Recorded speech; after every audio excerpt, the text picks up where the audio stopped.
Bonjour tout le monde, c'est Pandemap, on se retrouve aujourd'hui donc pour cette vidéo un petit peu spéciale.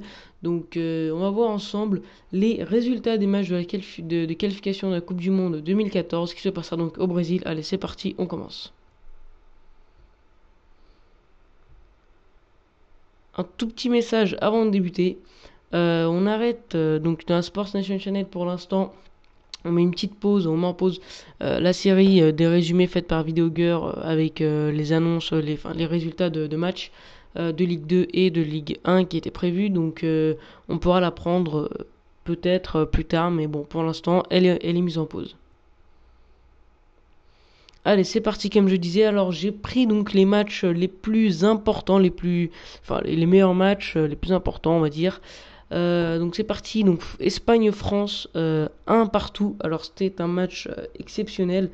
Donc je vais essayer de détailler un petit peu le match pour ceux qui l'auront pas vu. Alors le premier but arrive de la part de Ramos à la 25e minute. Donc il était au point de pénalty environ. Et c'est sur un corner, il met une tête sur un corner, donc ça fait un poteau. Donc Loris là il est vraiment choqué. Et c'est Pedro qui a suivi ce ballon, un petit centre maintenant de la part de Pedro, et là Ramos tout seul, en plein milieu de la défense, encore une fois vers le point de pénalty. Il était un petit peu choqué lui aussi, et ben il marque facilement dans le but qui était vide. Alors en première mi-temps c'était plutôt l'Espagne qui avait une très forte domination. La France quand même empêchait les Espagnols, elle empêchait, il n'y arrivait pas vraiment, mais elle essayait d'empêcher au mieux les Espagnols de se procurer des occasions, même si eux étaient assez bien organisés en début de mi-temps. Mais dans la deuxième mi-temps, excusez-moi, la France a un petit peu retourné le jeu.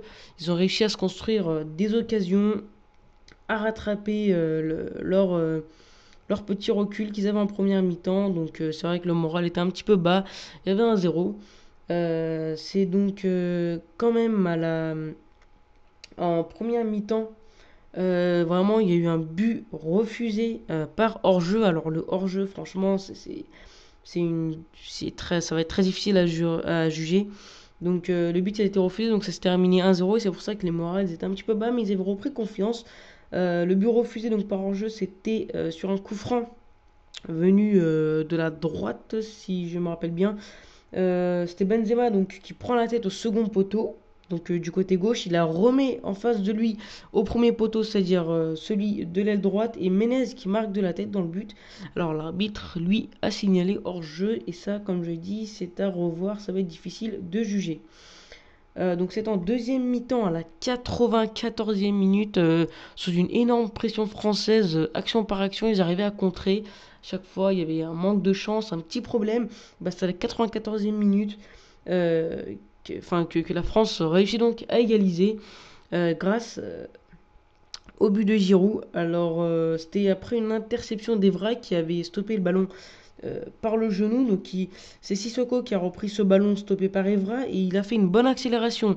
Il l'a mise sur Ribéry. Ribéry un très bon centre et Giroud qui était tout seul au centre, donc prolonge la balle par un petit but de la tête. Bon, en même temps, Iker Casillas ne pouvait presque rien faire.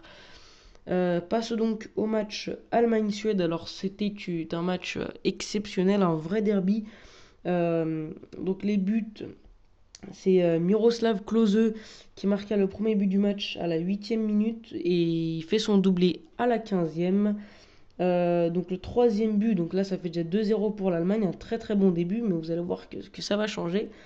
Donc c'est à la 39e minute que Mertesacker, je crois, a marqué donc son but. Donc ça fait déjà 3-0 en première mi-temps pour l'Allemagne.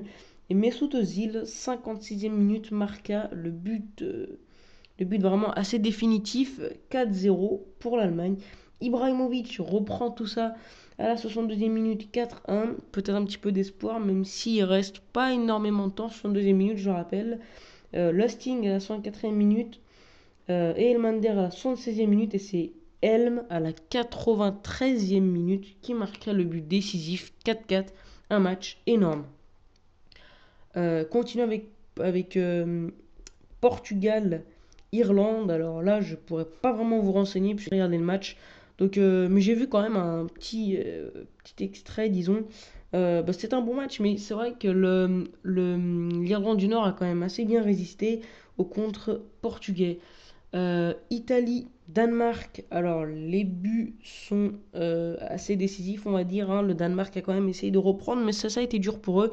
L'Italie, qui est quand même une équipe très très bien structurée, avec de noms très populaires, donc bien joué aux deux équipes. Alors, c'est à la 33e minute que Montolivo marqua le premier but.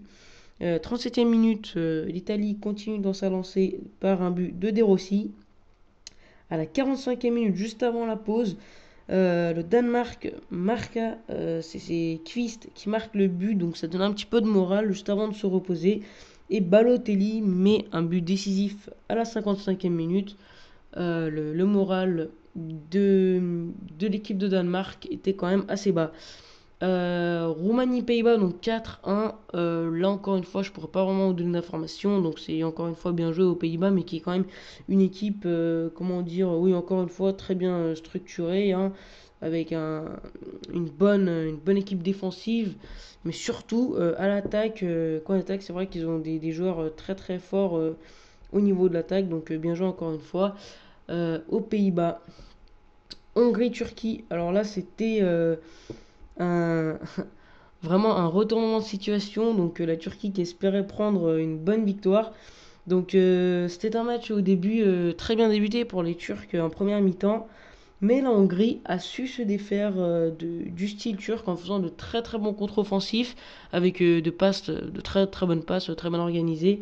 Ils n'ont pas baissé leur morale, ils ont réussi à reprendre contre les Turcs. Alors les buts sont ainsi 22e minute, Mevlut Erding, donc marqué un but sur la passe décisive sur l'aile gauche de Caner Erkin, donc un but assez puissant. Le gardien ne pouvait rien faire. À la 31e minute, le moral hongrois remonte un petit peu, donc c'est c'est Vladimir Koman qui marque le but. À la 50e minute, Zalahi marqua son but décisif. Donc 2-1 pour les Turcs, un bon match, hein, pour les Hongrois, pardon, donc un bon match. Ils ont réussi à garder pour l'instant leur structure. Ils ont pris le devant, le moral turc qui baisse donc après ce deuxième but des Hongrois. Donc le match bascule directement sur les Hongrois qui arrivent à garder leur possession. Et c'est Guerra qui marqua à la 57e minute le but décisif. Après, évidemment, le moral turc qui était vraiment très très bas. Donc, ils ont réussi à prendre un petit peu la possession du ballon, mais la défense hongroise était parfaite. Chili-Argentine. Chili-Argentine, alors que dire? Franchement, le Chili, très bien joué, hein. Ils ont réussi jusqu'à la dernière minute.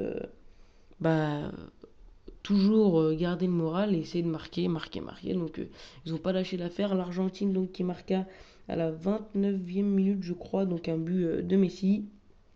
À la 31e il me semble de Higuaín.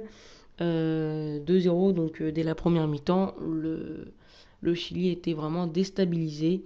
Et puis on voit donc à la 91e minute Felipe Gutiérrez redonna un petit peu de vivacité dans son équipe en marquant ce but pour sauver l'honneur, même si c'était un match très très compliqué pour les deux équipes.